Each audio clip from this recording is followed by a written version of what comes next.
We are in the season of Lent, and I wanted to take time to talk about what does Lent mean? What is the meaning?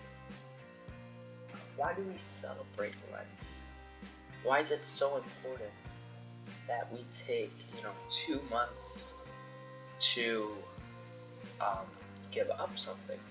And for Christmas, which seems to be more bigger than Easter, we don't do that. And the mainstream idea is just that Jesus, is just simply Jesus died on the cross. 3 days later, he rose. Maybe. And that's it.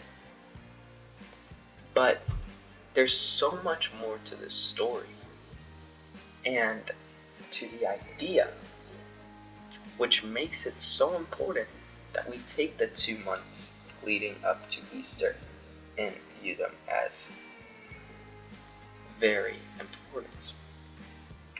So, we all know about the story of the kiss of death, that the Jews really did not like Jesus. They saw him as a heretic. The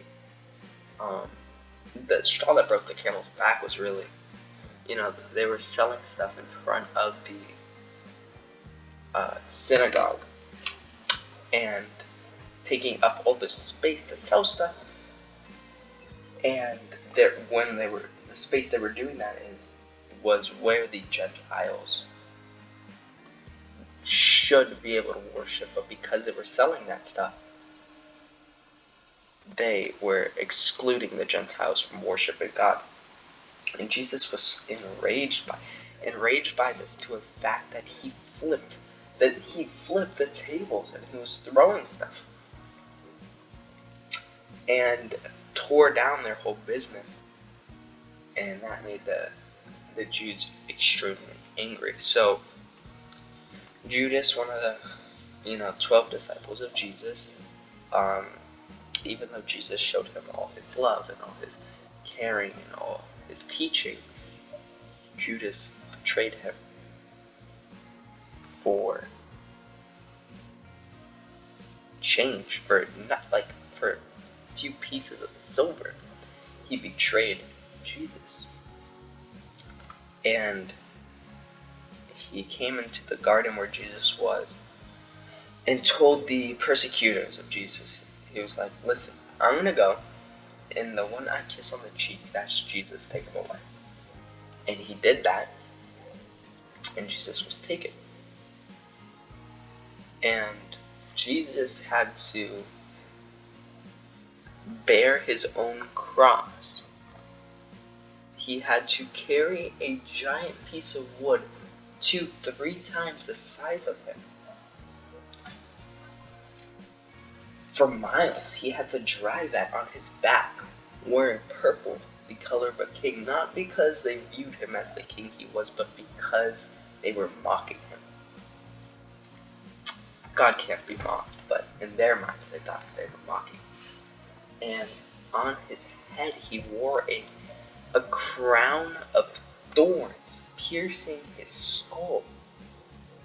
He was bleeding, dragging a huge piece of wood that he knew would eventually be his demise.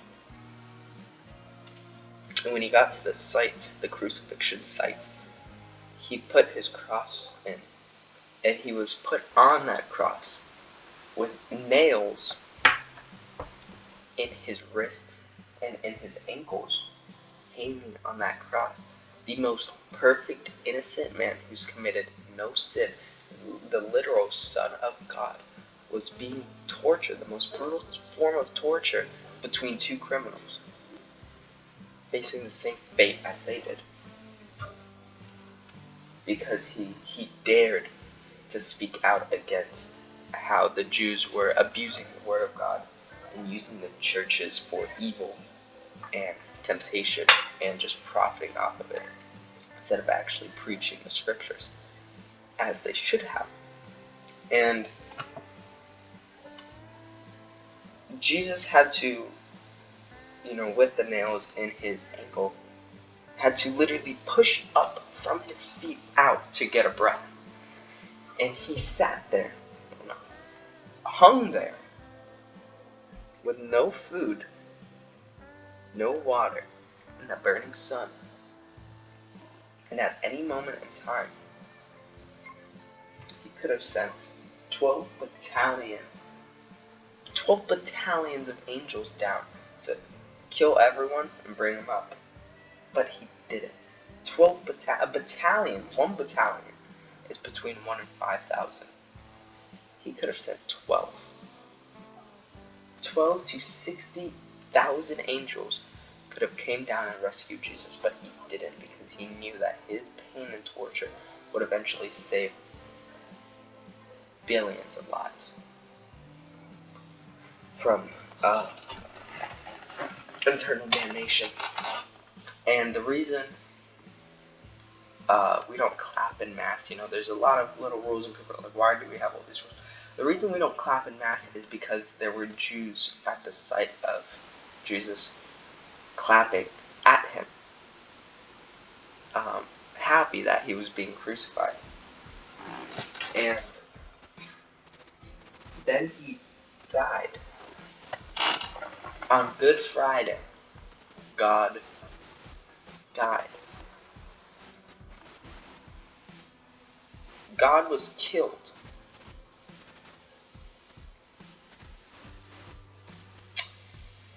As a guard pierced his side and blood and water came out to show that he was dead, God was dead.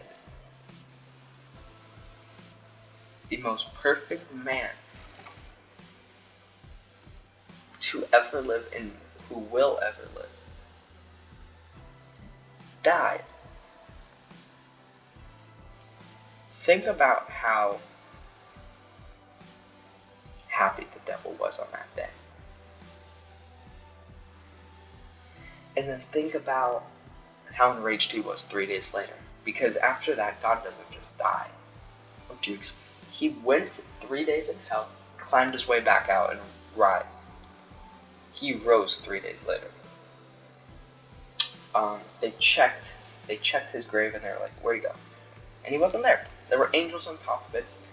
And people say, well, how can someone just rise from the dead? It is an irrational and absurd statement to say that someone can rise from the dead. No, it's an irrational and absurd statement to claim that the evidence shown to prove that he did holds no merit.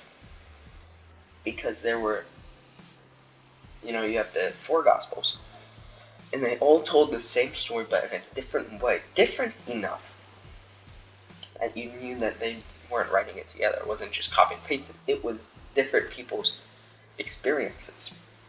And you had the people who checked the grave. The Jews had no reason to lie, because they thought that Jesus was a heretic, and the Romans had no reason to lie, because they would be killed for lying. And why would they fail at doing their job and admit to failing at doing their job if Jesus was just snuck out? The disciples came and snuck him out. Why would the Jews or Romans lie? They had no reason to. Also, the witnesses to notice the disappearance of the emptiness of Jesus' grave were women. And back then,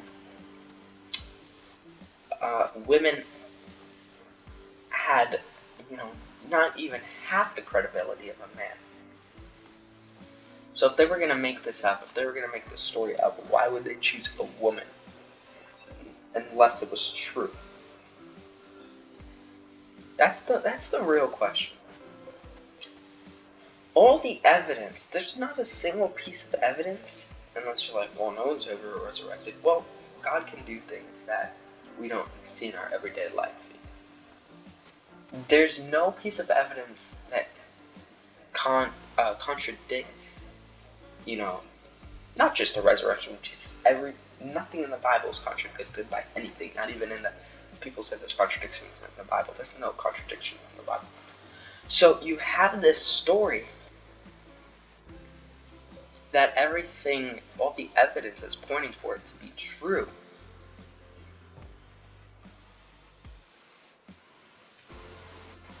And you have to imagine, you have to think about how important is this. This is why we take 2 months to think about this. Because this is about the death of God and then how he came back. And to end it off, I'm going to say this. I'm going to say that Jesus said he will die. He died. He said, I will rise. He rose. He said, I will come back for judgment. And we just have to see where that takes us. So, if you made it this far, thank you. Remember, in every video during the Lent season, there's going to be a Lent-related prayer in the description. Make sure to check that out. And hope to see you in the next one.